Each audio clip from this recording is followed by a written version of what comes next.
মনের অজান্তে তোমাকে ভালোবেসে ফেলেছি, মনের অজান্তে তো ভুলিতে পারি না।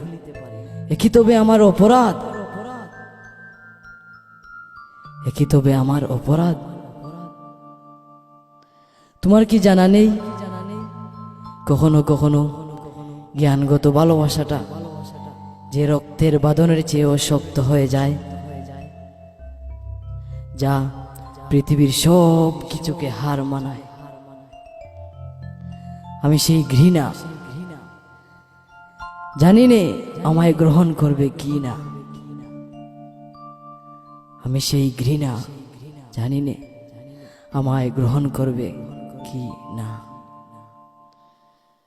তুমি ঘৃণা করলেও যে তোমাকেই ভালোবাসি, এই আমার অপরাধ। আমার শ্বাস পতনের পূর্ব পর্যন্ত তোমাকে নিয়ে স্বপ্ন দেখেই যাব, ভালোবেসেই যাব, স্বপ্ন দেখেই যাব, ভালোবেসেই যাব। এই আমার মহাপ্রতিজ্ঞা, এই আমার মহাপ্রতিজ্ঞা।